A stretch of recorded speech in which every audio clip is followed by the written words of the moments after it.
welcome to the 82nd episode of the Hail Married podcast. I'm A. Toves, and I'm joined by my husband, the Toves. We're back to recap our win over Kennesaw State. Let's get started.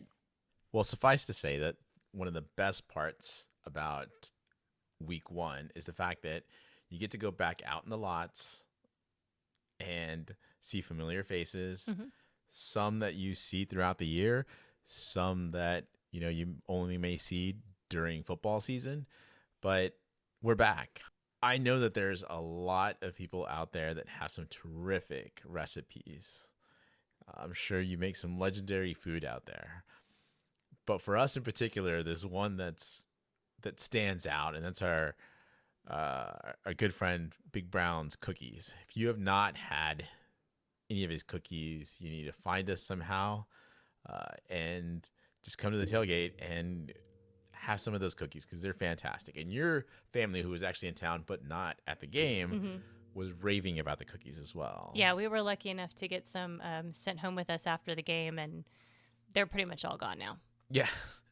I mean, they are terrific. And like I said, it's just one of those, he'll give us cookies throughout the year, but there's something about the first week, the first cookies, the first tailgate of the year. And it was just so good to see everybody in orange, seeing so many people out there just back having fun and getting ready to celebrate UTSA football. Yeah, and we were lucky in that it was only in the 90s, which, yeah.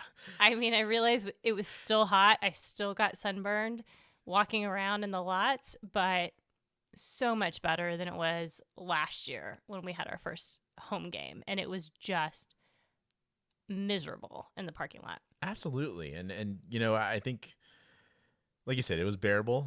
Yeah. And that, I think, made it that much better. Yeah. And I barely say that much better, but there was a game that actually happened between Kennesaw State and one of the fun things about week one too is that you get overreaction Sunday, maybe even overreaction Saturday night after the UTSA game in the dome lots, right? And I think everybody came out of that game wondering a lot of things, maybe.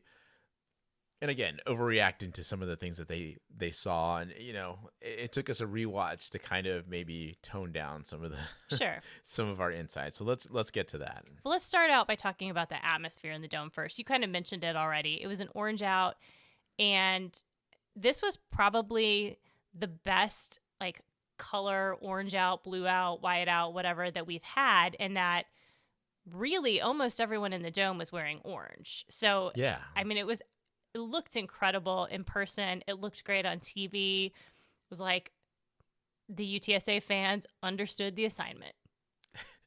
They did. And, it just, I don't know. There's something about seeing the orange back in the stands. Yeah. I get that, having themed games with we're white. We're going to do a white out, or we're going to do, we're all blue and just do a blue out and stuff like that. To me, there's something about that orange, that UTSA orange, that just gets me all excited again. And I was thrilled to see the fans just like you were. Yeah, and all the students. I mean, it was great to see no one trip at the rowdy rush. We actually made it through. Everyone was okay. And then to get to see all the, the students in the stands. I mean, we definitely had a great crowd. They were excited. Certainly we'll talk about some things that kind of took the crowd out of the game later on, but at the beginning of the game it was that perfect electric dome atmosphere that we all love.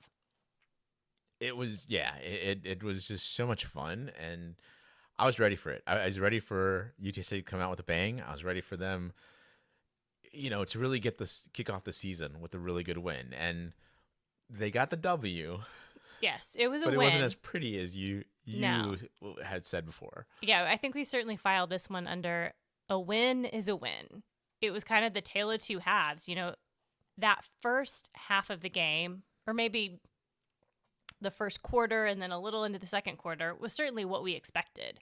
We thought UTSA was going to come out. They were going to be bigger, faster, stronger than Kennesaw State. And that's what you saw. Yeah, I mean, you leaned over to me at one point in the game and said, yeah, they can't handle our speed.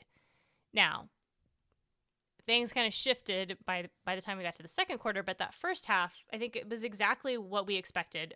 Owen was the starter. No surprises there, right? Yeah. He came out. He looked really poised and really confident. Yeah, absolutely. And like you said, when I leaned over to you, there was just on defense, the hits were hard, Mm-hmm. and you could tell that Kennesaw State seemed to be reeling a little bit. We made some mistakes, but even on offense, we made a few mistakes. But to your point, Owen just looked confident. He looked ready. I don't know. It just seemed to ease, I think, a lot of fans that we finally got the answer and Right. that our quarterback looked poised enough to come out and deliver 3 straight touchdowns, right? But, obviously, as I already kind of alluded to, there were mistakes. Early on in the first drive for Kennesaw State, after UTSA scores their first touchdown on the first drive, there was so many little defensive mistakes. It just felt like we were hyped and we were hitting hard, but we just weren't playing disciplined enough. Oh, yeah. I mean, overall, we had 10 penalties for 109 yards. The majority of those coming on defense. I mean, certainly not all of them, but the majority and at least the big yardage penalties came on defense because we just weren't playing as disciplined as we should. No, we didn't. And I expected, I guess, to a point. You really, it's hard to call out sometimes because you don't want to like put doubt into a fan's mind, but certainly you knew that there was going to be some rustiness, Right. some lack of mental toughness, as Coach Traylor has talked about it before, and it was there. And it's just something that they're going to work through. I felt like we got the game that we thought we needed to get out to get the cobwebs out. Right.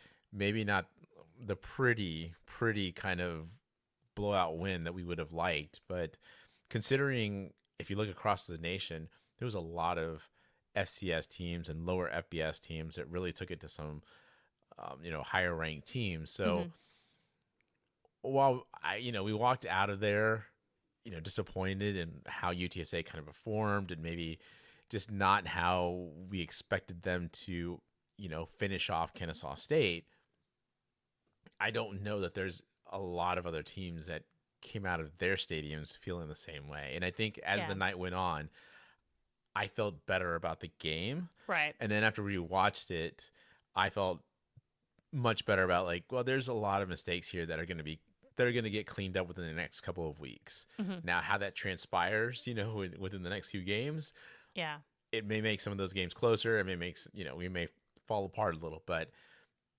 to me, there was enough to be fixed and enough, I think, easy fixes to some of these things. Yeah, and I guess there's something to be said about the psyche coming out of game 1 going into game 2, where in some ways maybe it's better that we had some of these mistakes. We won, but it wasn't the way we wanted to win because if it had been that blowout, perhaps we wouldn't have be going into the Texas State game with the right mindset. So maybe now that we know we have things to fix, we know we're not perfect, we know that if we are not focused and disciplined, the game can turn. Perhaps that will give them the motivation they need to come in with a completely different mindset to Texas State. And perhaps some of it was, culture pillar violation of looking ahead to the next week. With that, let's start off and start talking about the offense first. My keys to the game were 1, control the line of scrimmage. Mixed results there, huh? I would say C minus here because you allowed 5 sacks and 8 quarterback hurries. Much of that came, I would say, after about 11 minutes in the game, or actually, no, sorry. I would say after about 20 minutes into the game, with about 10 minutes left in the second quarter, it felt like the wheels to the UTSA offense kind of fell off. And a lot of it was things that Kennesaw State started doing. We'll talk a little bit more about it here in a little bit, but the other key to the game that I had was ease Owen into the game with easy passes. I did not feel that Justin Burke listened to that part of the pod for us because he did not. I think maybe he thumbed his nose at me and said, no, watch this. And I don't know that they were easy passes. I thought he quickly got Owen into a rhythm. Yeah. And I think that's why we all got cocky, because we were up 21-3 and we were Yeah. like, Owen is just functioning so smoothly. Forget that he's a redshirt sophomore. He looks like almost 2022, 2023 Frank Harris. Yeah. This was his second start as a Roadrunner, and you would have thought it was like a second start, like second week.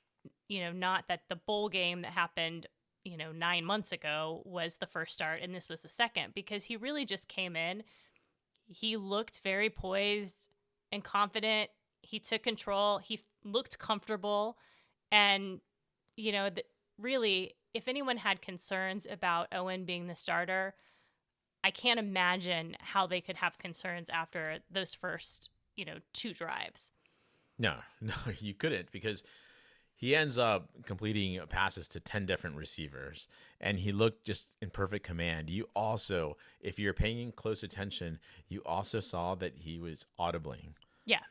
It was very clear that he was changing plays at the line, that he was reading the defense. And that's something that came up in some of the coordinator interviews, and then in other interviews with Owen, where Greg Luca had stated, he asked Owen about what kind of things did the coaching staff have you doing? And he said, I'm trying to take the offense to the next level. They're asking me to shift players. They're asking me to read the defense, kind of look and move guys around. So I took that and I was like, well, we'll see come Kennesaw State, right? Right.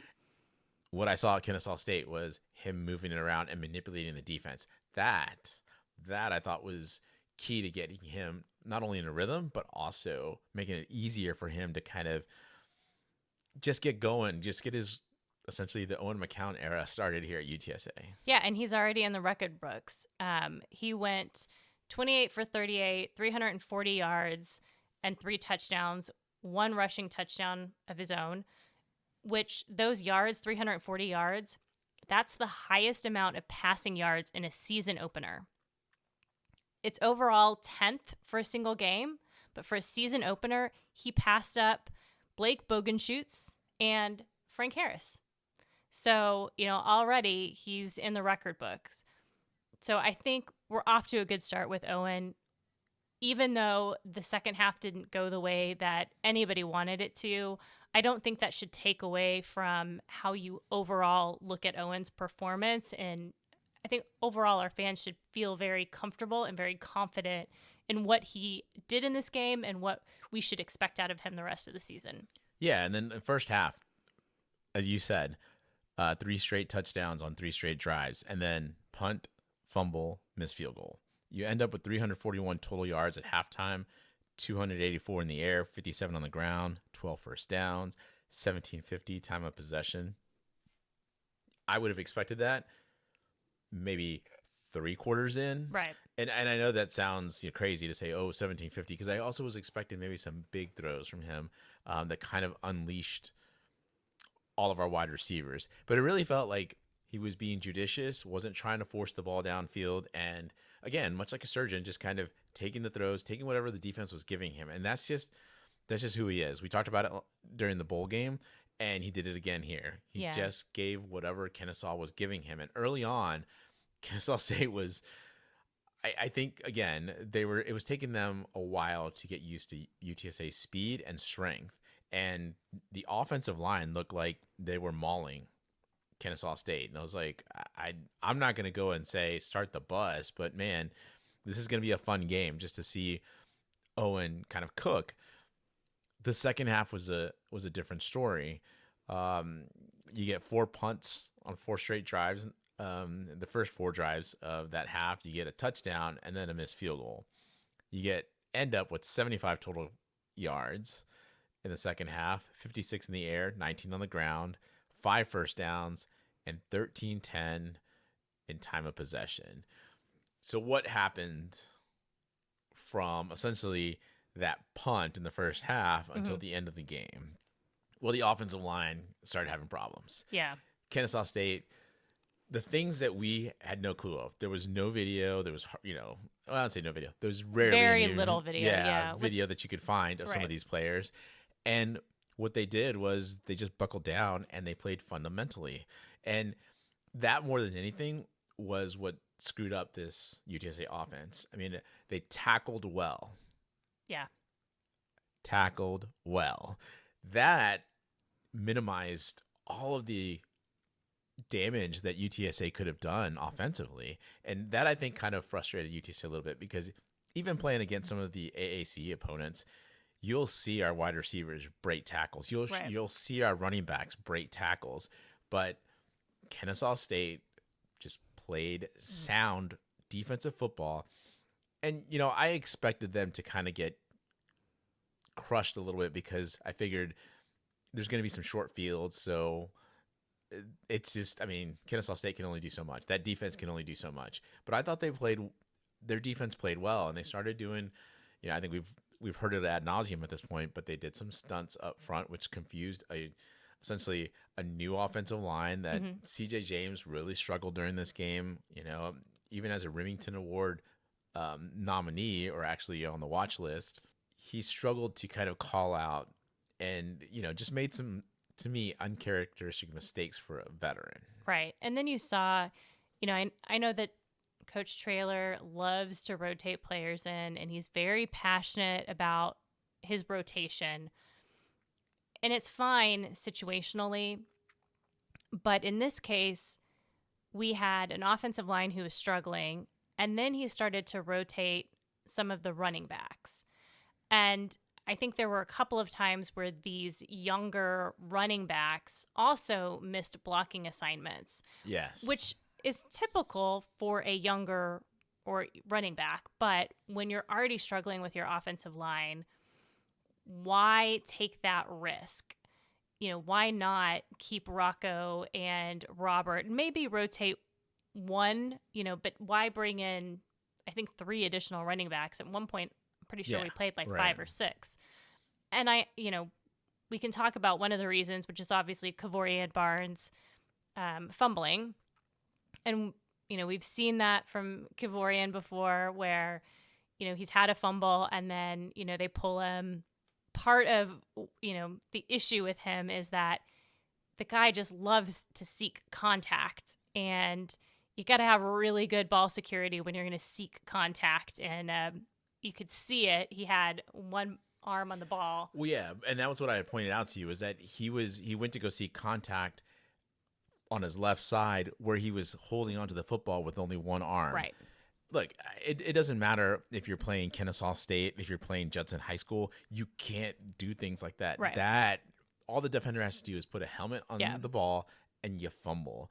And that's what's so frustrating. Is I know that Coach Traylor has brought it up, and said, look, obviously I still believe in him, blah, blah, blah. Look, it's not that we don't believe in him, but I think the thing I brought up to you is it keeps happening because he gets careless. There's that mental toughness that Coach Traylor talks about with the defense, where they can't have these like silly penalties. Right. Well, Kavorian cannot have these silly fumbles by not realizing what he's doing with the ball. Like if you're holding it with your left arm and you're going to go after somebody with your left side, you better grab your right arm and put it around that ball, because it's not going to end up. It's not a recipe for success. Right. And I see. I don't disagree with him then, kind of benching Barnes for a little bit. Absolutely. But you still didn't have to go that deep in your bench. In my opinion, I would have liked to have seen more rotation with Rocco and Robert, because those two have shown that they can, they understand pass blocking. And the offense, essentially. Yeah, and the offense. And we needed that at that time. No, I'm with you. I think they needed something to settle them down, and I think that's what you're right. They needed some help with those running backs, but we also went to some empty sets, and I know that I saw the Alamo Audible stuff on, Jared does, where he breaks down plays, and he brought it up a couple times where he said, look, they went into empty sets quite a bit of times.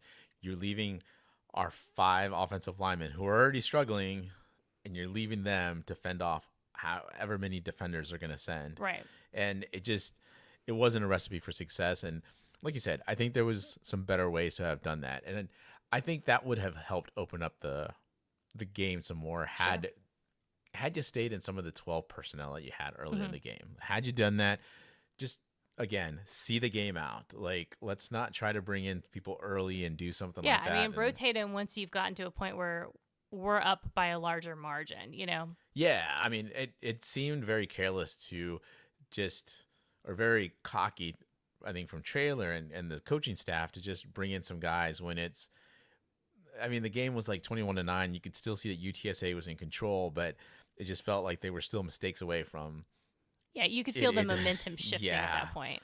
And I think that was the problem. There were also, I think, in the second half, there was penalties and other mistakes that just made it difficult for UTSA to get into an offensive rhythm. And there was too many 3-and-outs. There were just too many mistakes that kept this team like just not able to, like you said, they're just not good enough to overcome some of these mistakes. But I think more than that is it's very hard for any team to overcome mistakes like that. Like, whether you're a veteran team, whether you're just a young team, it's hard to do that. So I did like, though, Oscar Cardenas late in the second quarter, making that catch over the middle, reminiscent of the UNT catch. Right.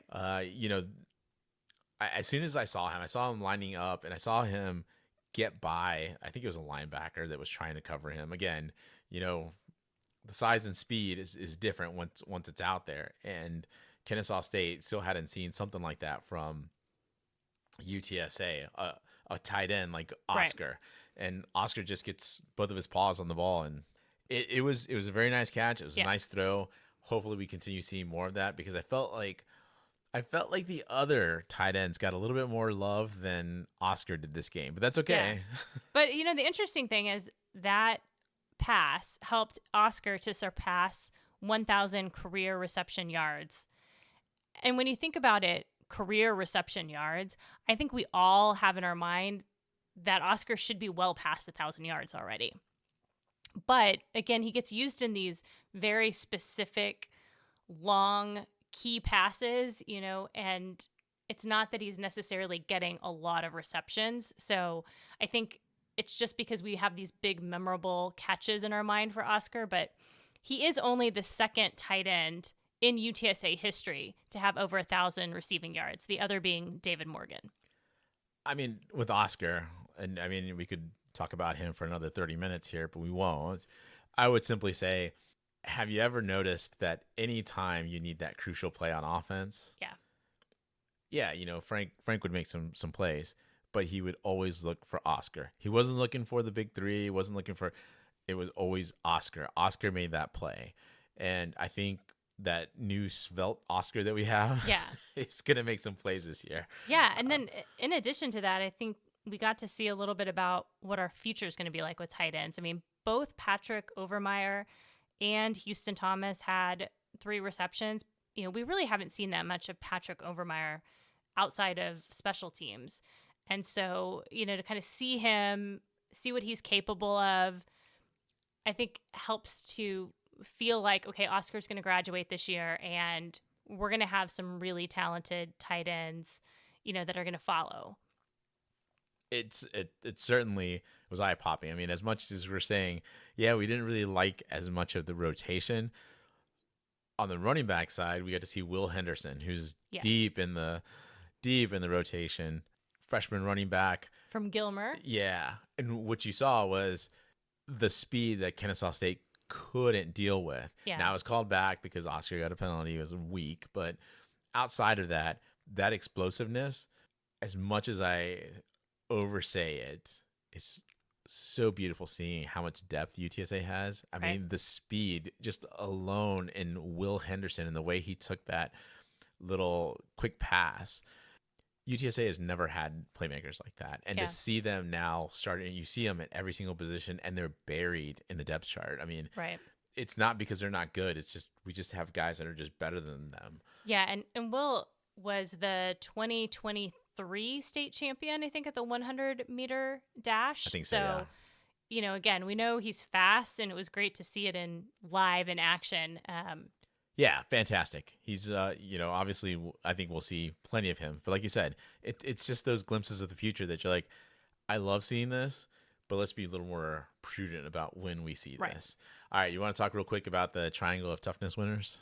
Yeah. Well, first of all, it was great to see that they're publishing the triangle toughness Yeah. winners again. Last season, they really didn't publish them for some reason. So on offense this year, or on this game, it was Owen, Oscar Cardenas, and Devin McEwen. I think Devin's the only one we really haven't talked about so far.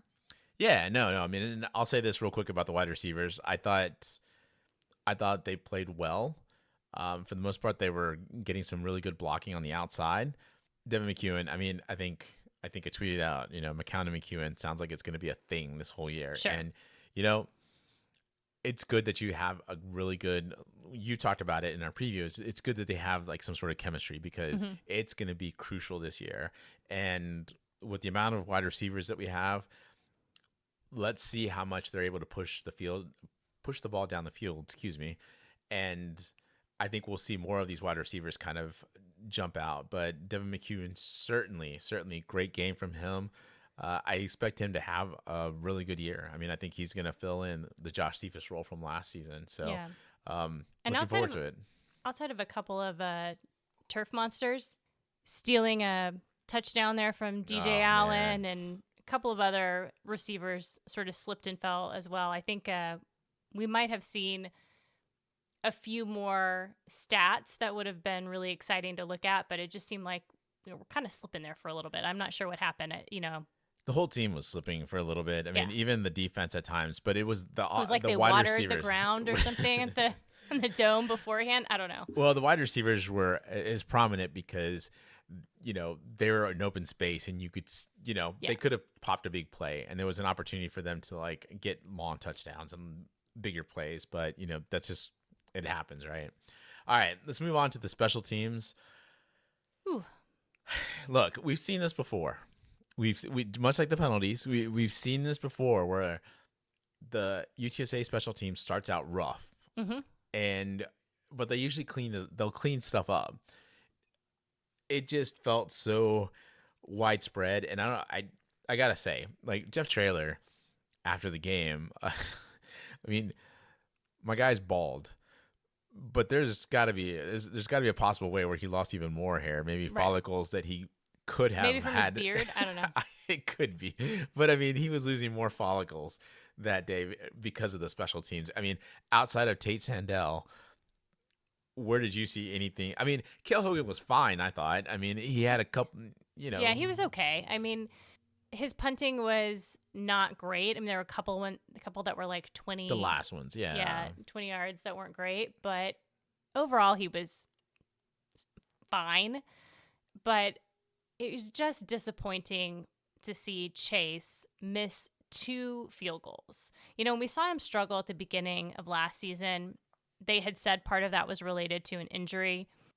We haven't heard that he's injured. Traylor didn't say anything. At first, he kind of started to say, well, it was, a different holder. But then looking at the rewatch and listening to Traylor today, it doesn't seem like the hold was the issue or the snap. I mean, it just seemed like he just didn't put enough leg into it and he didn't angle it correctly. That second field goal late in the game, it was kind of like he short-legged it, so to speak. It's like when you're golfing and you're trying to get, instead of getting a full swing, you just kind of chip it, and it just felt like he just, I don't know, it looked odd to me. He just didn't get a full kick into it, and it felt like he was trying to hit or kick a 25-yarder instead of what I think it was like a 40-yarder, 40-plus yarder. So again, these kicks weren't like the easiest of kicks, but you're in the dome. It's a controlled environment. And you know that he's capable of it. Right. I mean, it's not like this was longer than he's ever kicked before. So it was just very odd and disappointing because we now have a special teams coordinator. And yes, he's, allegedly Zach Brown's been the one who's really been working with him and was the primary person working with him last year.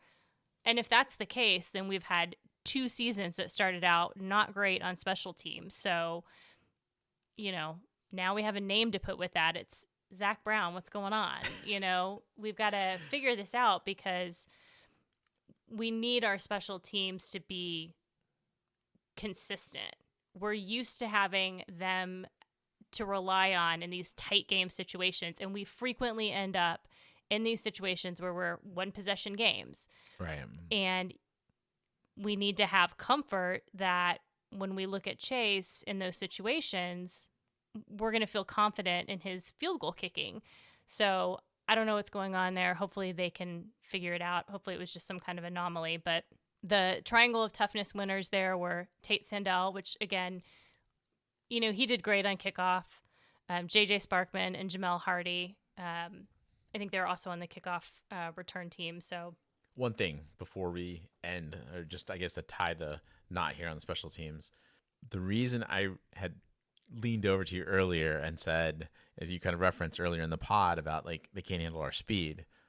First play of the game, kickoff to Willie McCoy. Oh. Willie McCoy was about to take that to the house. He was about to have a they kickoff return for a touchdown. Literally tried first to play. like rip his neck off. Yeah, the guy just kind of flailed.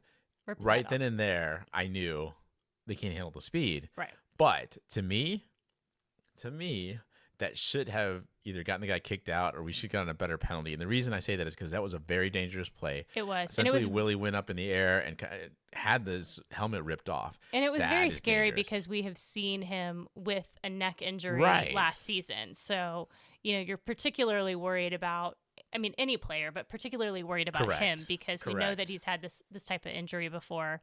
But yeah, I think had that guy not grabbed his face mask, he might have been, he might have returned that, or at least gotten pretty darn close to returning it for a touchdown. Yeah, and it would have been another great start, right? Just a great start. But the thing is that, I just still really feel like that was a more dangerous play. Yeah. There are other things that happened later in the game, and I'm like, we're forgetting what happened on the very first play of the game. Like that was incredibly dangerous. Yeah. And hopefully hopefully college football looks back at some of these plays like this. Yeah, it should be treated like a targeting type, call where, you just can't do that because you really could critically injure someone. And I know that it wasn't the intent. Sure. But we've got to take that away from it because intent never has anything to do with this. You committed a penalty, right? Right. So it just... I had to go on that little rant because I got to stick up for my guy, Willie McCoy. And, certainly. We need him for the rest of the season. We do. All right, let's get to the defense. Real quick, the keys for the defense were stay disciplined, defending the option. I thought they did fantastic at it. Look, I told you that this wasn't like the Army option, right? I'll tell you that. My response was just more to the stay disciplined part, not necessarily to the option. Oh, all right, fair enough. But anyways, go ahead. But yeah, look, defending the option, I thought they played it well. Sure, they got gains, and that's what the option's going to do. It's going to cause some misdirection, and they're going to get some gains. But it wasn't like we saw some sort of like big run. UTSA really kept the Kennesaw State run offense bottled up, and that was to me huge. Right. Had they allowed some bigger gains, that would have been a problem. My second key was don't overlook Davis Bryson or Michael Benefield.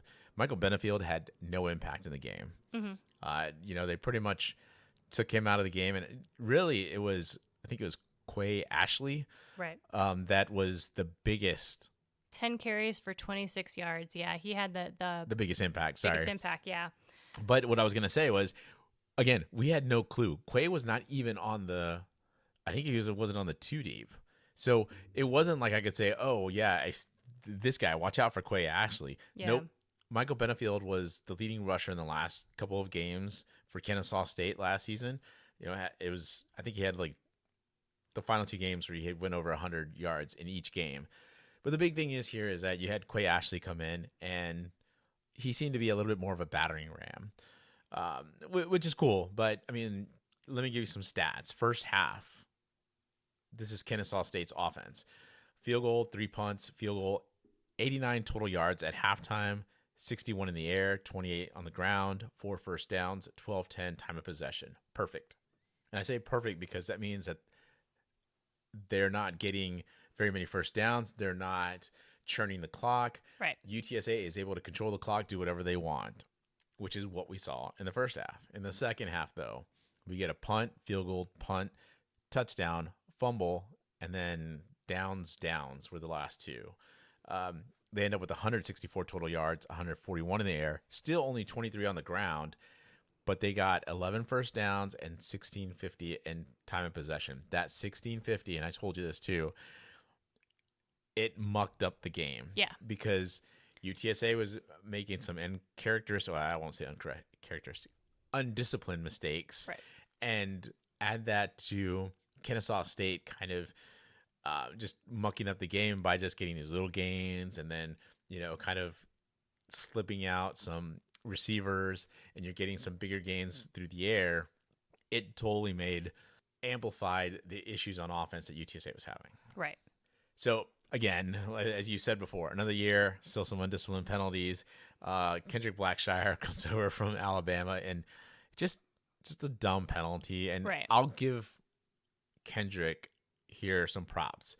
As he was going to the sideline, he kept tapping himself. He knew that he had made a mistake. Yeah. It was a terrible mistake. The guy was out of bounds, and you went and popped him. Right. Well, and then once Kennesaw kind of responded to that, you had I guess he was the quarterback that was on the sideline, the backup quarterback kind of come at him. The coach's son, come at him.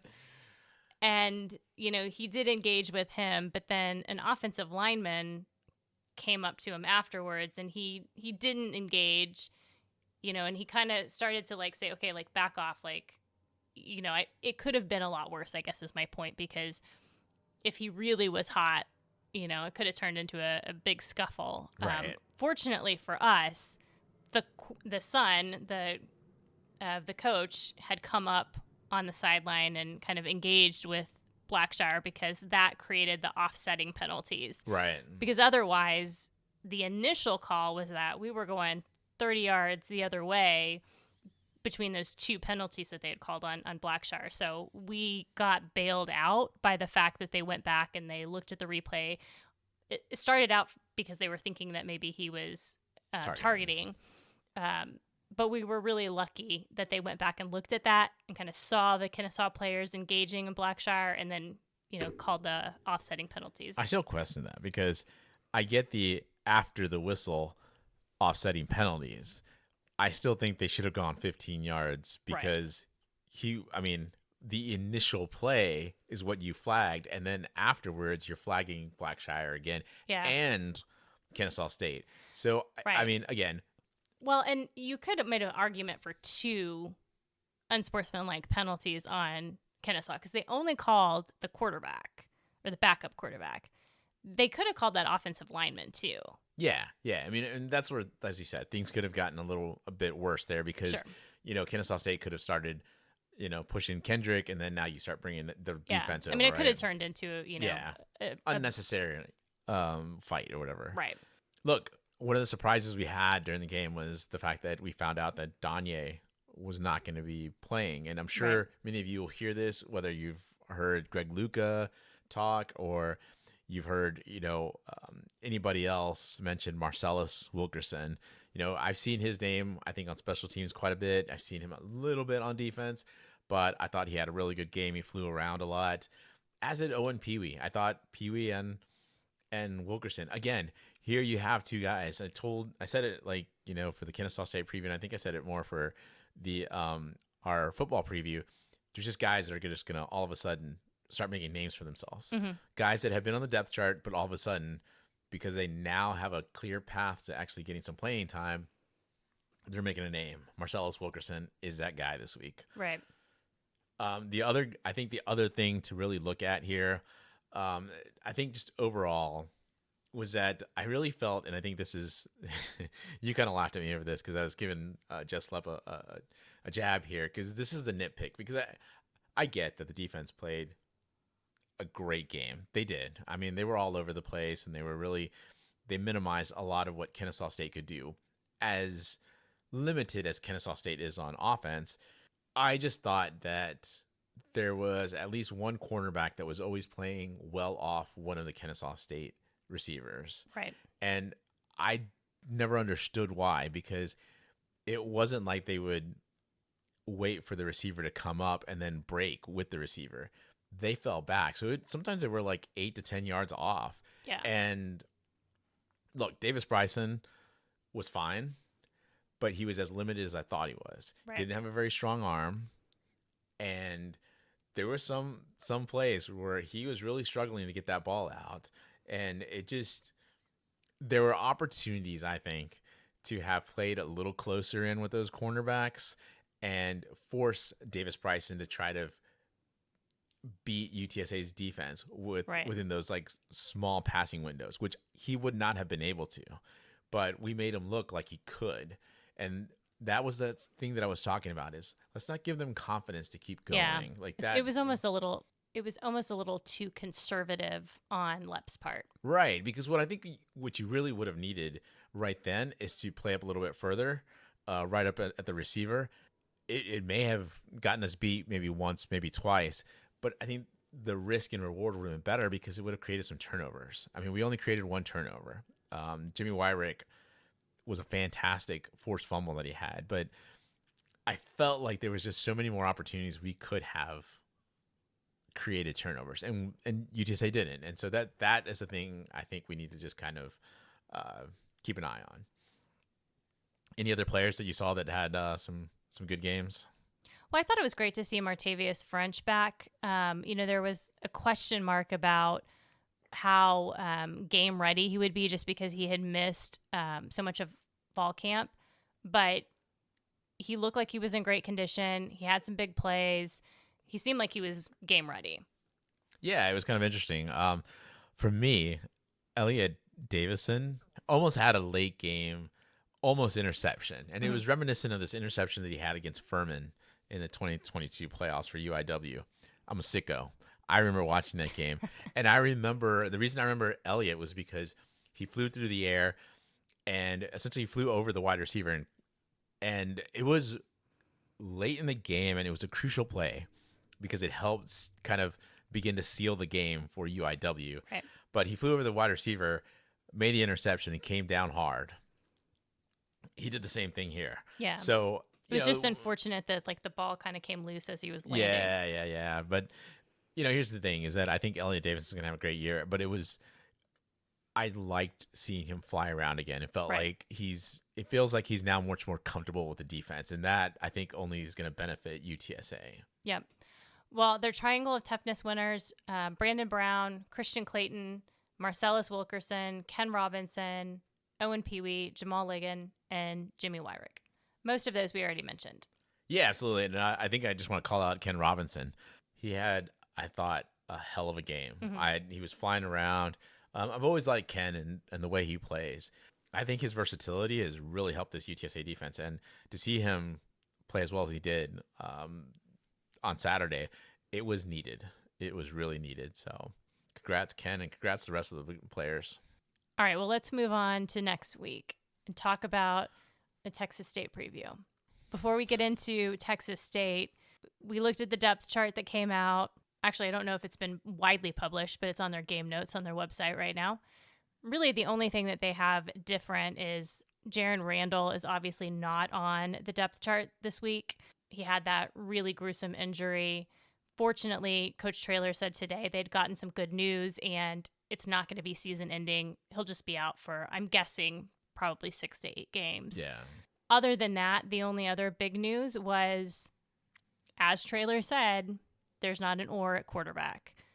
Owen McCown, QB1, Eddie Lee, QB2, and Brandon Tennyson's QB3.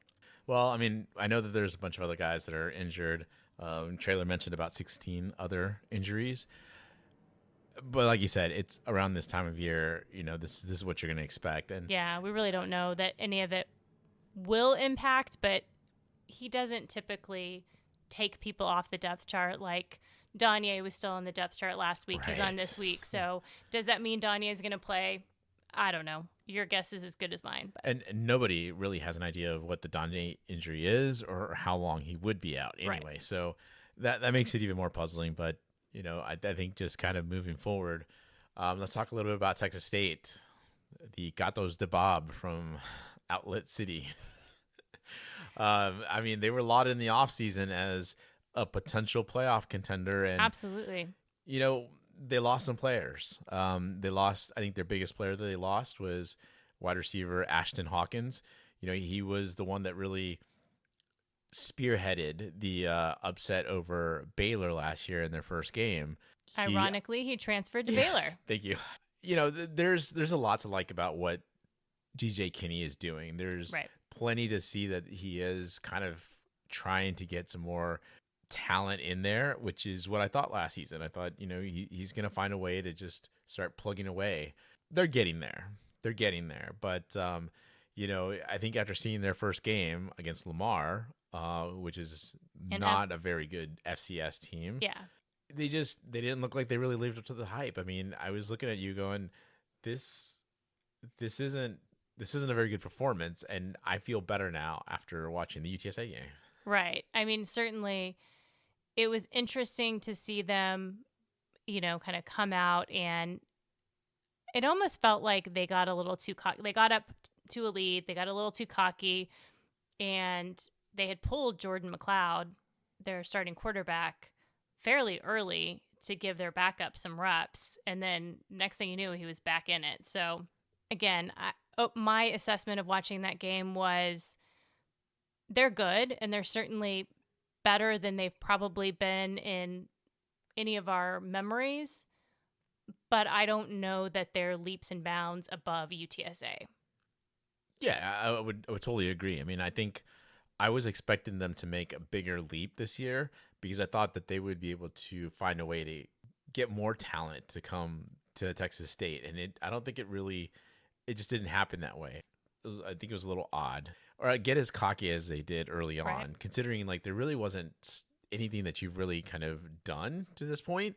But I think even Kenny kind of alluded to the fact that they just completely took their foot off the gas. Yeah, and I mean, they opened at a 2-point favorite. Now the line is somewhere around a 1.5-point favorite. So it's basically a push. I mean, you'll hear some people say, well, typically they give the home team 3-point advantage. Well, if that's the case, then you're basically saying UTSA is favored. But I think it's safe to say right now, people are expecting this to be a very close game. And right they should be, because outside of 2017, the games have been close. They've been one-score games. Right. Last year was a one-score game, 20-13, right? So I don't know. I mean, every single year I think that UTSA has got the huge advantage, and it just it's a rivalry game, and it's just like, it brings out the best in Texas State, and they find ways to stay within, to just threaten UTSA, right? And eventually get that first win, which is not a rivalry yet, right? I mean, they haven't won a game. I was going to say, you called it a rivalry, but they haven't won. So but is it a rivalry? We've been rivals in other sports, and that was the long-standing thing. So football has now come along. Now here's the rivalry, but it's still not a rivalry, I think, football-wise. But let's talk a little bit about Texas State on offense and why they are dangerous. I mean, first of all, you got Mac Leftwich, who's their offensive coordinator. Again, I gushed a lot about him last year, but I think he did a really good job with the way he organized the Texas State offense and has implemented some of the things that G.J. Kinney really likes in offenses. They play fast. They do have diminutive, I guess that's the best way to say it, diminutive or really small receivers, I guess is the best way to put it. I mean, you're talking about guys that are 5'10" and under. And that felt to me like old school, like run and shoot type of offense where you'd have like these small dudes and you just tried to like get the ball out to them and they'll make some moves. And that's basically what you have here at Texas State, is that you've got some guys that can make plays in open space. But we start out with Jordan McLeod, who's obviously the big name on this Texas State offense. He came over from James Madison. Yeah, Sun Belt Offensive Player of the Year last year. Right. So, I felt like that move alone was going to help solidify this Texas State team. But as I watched him play against Lamar, there were some things that were just unimpressive about him. And I think it took that game for me to realize he's a little more flawed than I thought he was. Like, I was expecting a guy that probably had more tools and a stronger arm, but I don't think that that's there. That doesn't mean anything though once he comes into this game, because obviously everybody's going to tell him, hey, we got to beat him. We haven't never beat UTSA. So, he had 3 touchdowns and 1 interception against Lamar. That interception wasn't very good. I mean, it was, he didn't show arm strength there. And so that's going to be crucial in order to beat this UTSA defense, you're going to have to show that you can beat them over the top, hit passes in those tight windows. So I'm going to be interested to see how he does. But one of your favorite dudes is still there, Joey Yeah. Hobart. Joe Dirt. Yeah. Wide receiver, 5'11", short, like you said.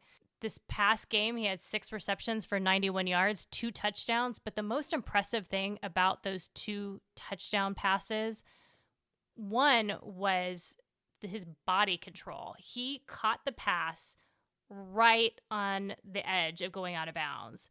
And I think 9 out of 10 receivers would have ended up going out of bounds. They would have lost their balance and fell out of bounds. And he showed just impeccable body control to stay in bounds and then run that in for a touchdown. So, he's definitely somebody that, you got to keep an eye on. His second touchdown, he hurdled over a defender to get into the end zone. So, he's a guy that's going to use his body, show body control to try to make these very dramatic catches and impressive catches. So definitely someone we need to keep an eye on. A pesky wide receiver, I think, is the best way to put him, because he's, like you said, he's that guy that's going to make that catch. And you're like, how did he make that catch? You know, and how did that happen? He's got really good hands. So, we'll see. I think we did a good job on him last season. But again, that was last year's team. Right. This year's could be a little bit different. So we'll see how, UTSA handles Joe Dirt there. But I think the main guy, even though we have Jordan McLeod is the big name that comes over, and obviously Joey Hobart is, done really well as a receiver for Texas State, it would be remiss of me not to say that their best offensive player isn't Ishmael Mahdi, their running back, 5'9" junior. Last week, 28 attempts for 156 yards. He's a really good running back. Right. He really is. He's a guy that you would have expected would be a Jeff Traylor recruit, right? Mm-hmm. I don't know if we recruited him at all. It doesn't matter at this point. Thing is, he's in San Marcos, and he's an opponent this coming week. So he's going to be a guy that you got to watch out for. We really bottled up the running game last season, so it'll be interesting to see the chess match this year between Jess Lepp and Mac Leftwich. What Mac learned from last season and what Jess Lepp has to kind of tweak for this season. Right. All right, let's talk about the defense. The UTSA, I would say, they have the better defense. Absolutely. I wouldn't say that Texas State has really dramatically improved a defense, but I can only say that because they've only had one game. Right. I mean, last season was a bad defense. Say what you want, Texas State fans, but it was a bad defense. You had a great effort in the Dome, which is perfect, but I don't know that you really upgraded as much as you think you did. And you still have some really good players, but for me, it starts and ends with Ben Bell. The guy's a monster. Last year, he had 2 sacks and 4 quarterback hurries in the game. He was the one that was shooting the fake arrow up into the stands. You know? Yeah. He was. Against Lamar, he had similar stats that I just talked about: 2 sacks and 4 quarterback hurries. The guy gets in the backfield, and with UTSA's offensive line issues, that's got to keep you up a little bit at night, especially if you're Kurt Traylor, Jeff Traylor. The Traylor brothers are going to just be scratching their heads, as is Justin Burke, because they're going to have to figure out how to scheme around Ben Bell. Now, there's another guy that they brought in, Stephen Parker. He's a defensive end on the right side. He's another former Kinney player at UIW that, he's just essentially just taking these guys and just bringing them up a level. How Stephen Parker does this year, we'll see, but he was causing problems at UIW for opposing offenses on an annual basis. So how we handle Stephen Parker, I thought he had an okay game against Lamar, but, again, here comes UTSA. It's just going to elevate, I think, some of these players. The other guy I want to talk about is Tunmisi Adeleye. I don't know if I'm saying it correctly, but he was a former, I think, A&M recruit, but he actually went to Michigan State and is transferring down from here. Again, he's on the line. And the reason I keep bringing up the line is just because of the fact that we had so many problems on the offensive line this past week. Right. How that gets cleaned up against what I would say is an improved Texas State defensive line, one that one that was dominating our offensive line last year at times. So they did improve there. So something to watch out for. But they do have some secondary guys in Caleb Culp, free safety, and cornerback Jordan Polk. Those guys will be key, obviously, to guarding, Oscar, guarding some of our other wide receivers. It's going to get interesting to see how this all plays out in the chess match. Let's talk a little bit about their special teams. Yeah, they're returning their kicker, Mason Shipley. He's a redshirt junior. He was inconsistent in their first game, 2 out of 3 field goals, 2 out of 3 extra points. He was very consistent last year, so it was kind of surprising to see that he had these misses. Maybe it's a case similar to Chase Allen where he doesn't start out well, but, certainly he's solid, and I would expect that he'd have those cleaned up. Their punter is new. He's not new to the team. He's new to punting.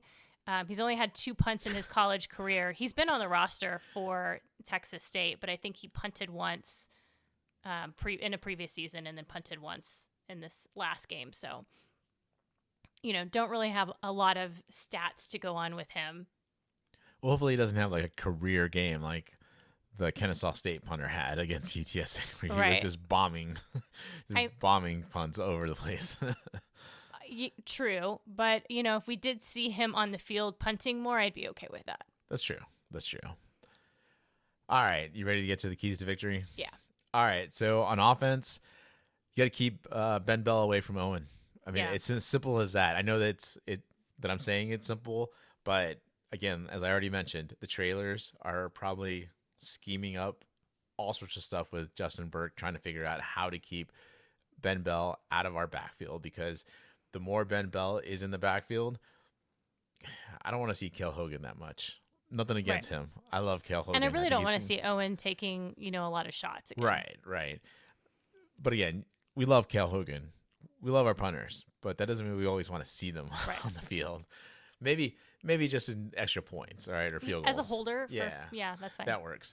All right. The other thing is establish the run game. The run game really didn't take off this past game against Kennesaw State. And, I think in fixing some of these issues on the offensive line, I think you also have to look at this running back group and hopefully that they are a little more patient and are able to find those holes and be able to exploit them so that they can gash this Texas State defense. And I would expect we would see more of the 3 staple running backs in a game like Texas State. Maybe they might throw in a 4th, but I doubt we'll see the type of rotation that I complained about earlier.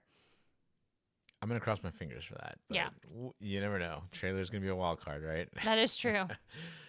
All right. On defense, let's bottle up Mahdi. I mean, I think they did it last season, and it kept Texas State to scoring only 13 points. And when they scored, I want to say it's like 35 points or less last season, they were 1-5. If they scored more than 35, they were undefeated.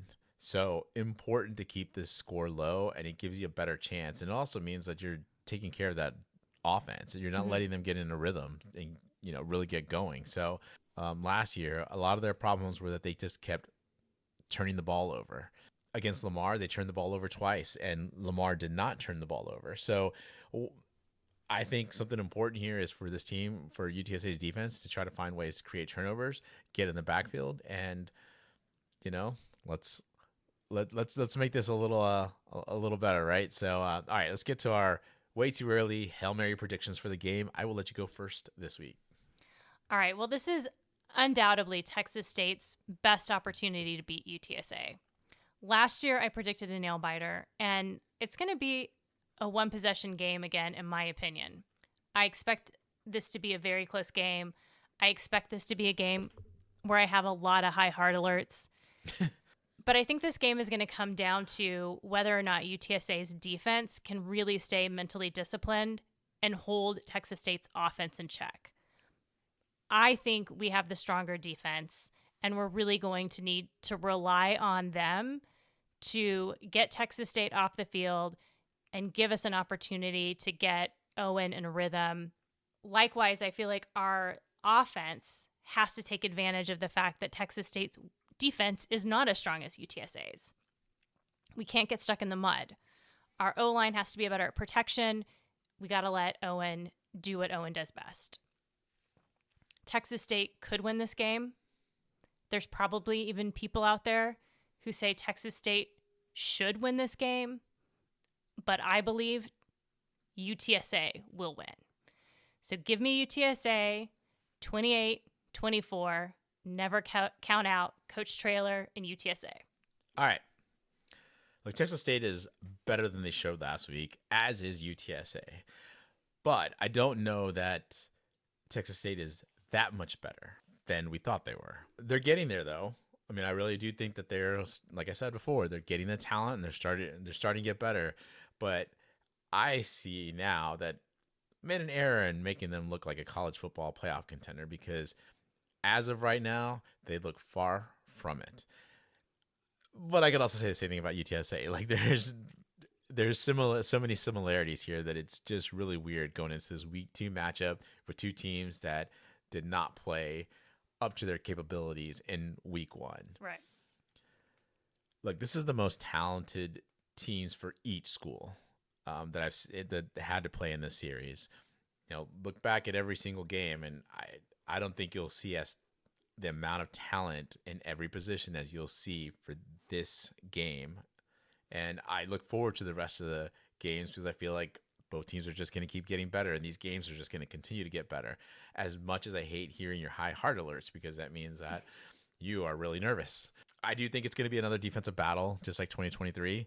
I think that if both teams know anything about each other, it's that they know how to slow down their offenses. So it's going to be a slugfest, but there's going to be moments of big plays. For me, I think Jess Lepp gets the best of Mac Leftwich again. And I think Justin Burke does just enough to get the best of Dexter McCoyle, who's a defensive coordinator for Texas State. I think you are going to be incredibly nervous. As you said, you're going to have those high heart alerts as you kind of watch in our living room, I assume, unless you're out somewhere else watching this game. And I'm going to be pacing and shaking my head in Vegas as I watch this. I came into this season thinking that I was going to pick Texas State to beat UTSA for the first time. But after that week 1 for both teams, I just don't see it. Give me UTSA 24-23 over Texas State in what will be the best game played in the series to date. Okay, before we go, let's talk a little bit of UTSA soccer. Lost a tough one in Houston, 2-1 to the Cougs. It was a tough loss, but they didn't have Olivia Alvarez playing. So the best offensive player that UTSA has, and she wasn't on the field. Right. Puzzling. Obviously, you know, it stifled the runner's offense for most of the game. But late in the game, you got to see a little bit more of, I think, the future of UTSA soccer, but really probably going to see them play more and more because they're earning more and more minutes. And that's Tyler Coker and Bree Kerrigan. They came in, they gave that offense some juice. They went from having issues offensively to them just kind of making some really nice runs, and their passing was just really good. What I thought was interesting was the Houston soccer analyst kept saying over and over, well, if you're UTSA, you can't keep up this high pressing, the entire time. And that's like your defense blitzing every single down, right? Mm-hmm. But Derek Pittman, much like Coach Traylor, subs liberally. And because of it, it keeps the pressure on the opponent. So he can get the best 10 to 15, even 20 minutes out of some of his players up top. And then he subs in another player that's just as strong. So regardless, I thought they played well. There was a nice goal from Bree Kerrigan as she had her homecoming. She's from the Houston area. So, we ended up on the short straw, but I really felt like I wasn't as down about the team on that loss as I was against Texas State. Even though against Texas State, this team was, had a red card and was out. Speaking of red cards, an awful moment late in the game where Sasha Dade and one of the other players for Houston kind of get into a tussle. It ends up seeing some fist fly, and so she got a red card late in the game, which means that she wasn't going to be available for Colorado State on Sunday. So let's fast forward to yesterday, taking on Colorado State at Park West, and UTSA comes through with the win, 1-0. It was really a nice win over a good opponent. I talked about Colorado State and some of their veteran midfielders. This UTSA team came out and played better with possession. They weren't kicking the ball away as often as they usually do, and they were really controlling the ball well against like I said, a team with some really good midfielders. And what I was really excited about was the fact that they were veteran midfielders, and UTSA was kind of having their way with them at times. So I was really pumped up about yesterday and their win. Unfortunately, Bree Kerrigan went down and didn't look good as she was on crutches at the end of the game, and her right ankle was heavily taped, and she was putting no pressure. She had it just in the air. So again, it's tough because she was really starting to make, an impact, and it was good to see her really provide some offensive juice for a UTSA team that really needed an offensive spark. Yeah. But Tyler Coker came through with the goal. Just talked about Tyler and some of the things she was doing against Houston. So just excited to see these players, and really a lot of these players, younger players, play. So we'll see how the season continues to go. But man, this soccer team, Atos, it's looking like a hospital emergency room. I know. Obviously we don't know what's going on with Olivia. Hopefully, she's able to come back soon. But between the injury to Haley and then Bree, it's just really unfortunate. Something to think about here is we had 3 returning defenders on the back line. That was Haley, Sasha, and Sabrina Hillier. We had to replace Deja Sandoval, who is graduated. Yeah, and is now playing professionally in Iceland. Right. So we got a familiar name in Cameron Cloza Cameron Cloza is playing really well back there. She's becoming one of my new favorites. But we lose Sasha for the red card for the Colorado State game. We have not yet seen Sabrina Hillier, and we've lost Haley too, as well, as you mentioned before. None of our defenders, our back line, returns. None of the players, well, actually one of the players has played before, but she hasn't been playing back there. She's been playing more of a midfielder role, and that's Peyton Godby. She was moved back to be a defender.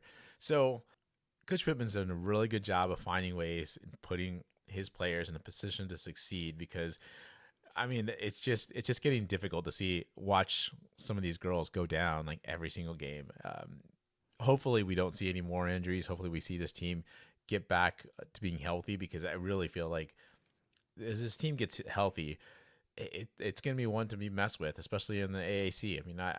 I was having doubts after the first 4 games, but now I don't know. This team is looking good. So their next game is on Sunday. I think it's Conway, Arkansas is where it's at, and Central Arkansas University. So should be fun to see how they travel, and hopefully they get a away win here. Yep. Well, that about wraps it up for us at the Hail Mary podcast. I'm Atos. And I'm the Toves. Thanks for joining us. We'll be back next week to recap our win against Texas State. It's not a rivalry. Birds up.